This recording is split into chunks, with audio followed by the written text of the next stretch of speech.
నాయకత్వమే కదా టీఆర్ఎస్ నాయకత్వం చేసిందని కదా, టీఆర్ఎస్ వాళ్ళు చేశారని కదా.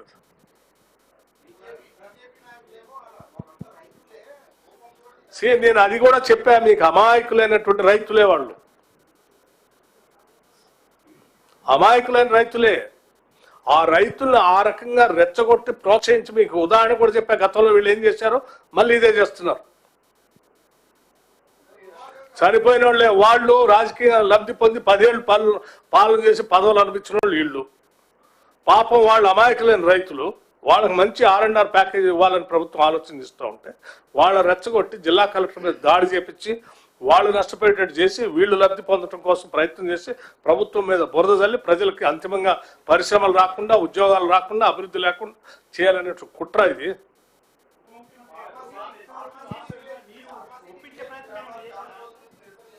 అమ్మా నిరసన చేస్తున్నారు, వాళ్ళు కోపంగా ఉన్నారని అందరికీ తెలుసు.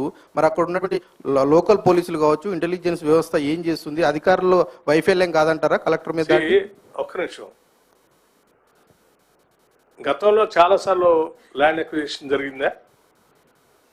చాలా ఉధృతమైనటువంటి రకరకాల నెలల తరబడి కూడా ఉద్యమాలు చేశారు కదా. ఎప్పుడైనా కలెక్టర్ల మీద, అధికారుల మీద ఎట్లా భౌతిక దాడి చేశారా?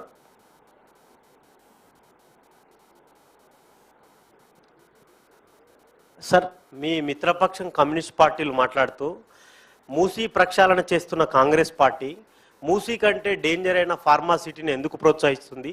జనావాసాల మధ్య ఫార్మాసిటీని పెట్టాల్సిన అవసరం ఉంది, జనావాసాలకు దూరంగా పెట్టచ్చు కదా అని చెప్పి సిపిఐ నేతలు మాట్లాడుతున్నారు. సార్ ఫైన్, వాళ్ళు చెప్పింది కూడా కరెక్టే కదా. అందుకే ప్రభుత్వం ఒక దగ్గర కాకుండా అక్కడక్కడక్కడ క్లస్టర్స్గా తయారు చేసి పెడతాం. ఒకటే దగ్గర పెడితే ఆ పొల్యూషన్ కాన్సన్ట్రేషన్ పెరిగి నష్టం జరుగుతుందనే కదా.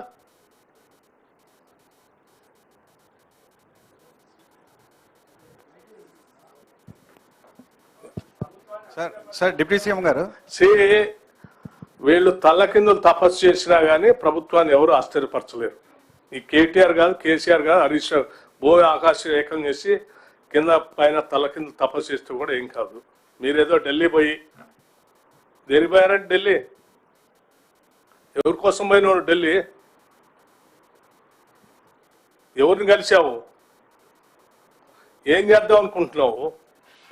నువ్వు పోయి అక్కడ పోయి నువ్వు చేసిన తప్పిదాలన్నింటినీ కప్పిపుచ్చుకోవటం కోసం, లేకపోతే గవర్నర్ దగ్గర ఉన్నటువంటి పర్మిషన్ ఏదో మాట్లాడుకోవటం కోసం ఢిల్లీ పోయి ఆడ మాట్లాడుకొని మళ్ళీ ఆడ స్టేట్మెంట్, మహారాష్ట్రలో మేము ఏది ప్రజా వ్యతిరేకమైన కాంగ్రెస్ ప్రభుత్వాన్ని, కాంగ్రెస్ పార్టీకి వ్యతిరేకంగా ఓటేయండి అని.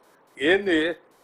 నువ్వే కదా బీఆర్ఎస్ పార్టీ పెట్టి, టీఆర్ఎస్ నుంచి బీఆర్ఎస్ పార్టీ పెట్టి మహారాష్ట్రలో ఈ దేశాన్ని పీడిస్తున్నటువంటి బీజేపీకి వ్యతిరేకంగా దేశవ్యాప్తంగా నా పార్టీతో ఎన్నికల్లో పాల్గొని గెలిచి ఈ దేశాన్ని ప్రత్యామ్నాయం ఇస్తావు, నేను మహారాష్ట్రలోంచే మొదలు పెడతానని చెప్పిన ఆయన నువ్వు ఇవాళ ఎన్నికలు నువ్వు ఎందుకు పోటీ చేయట్లేదు?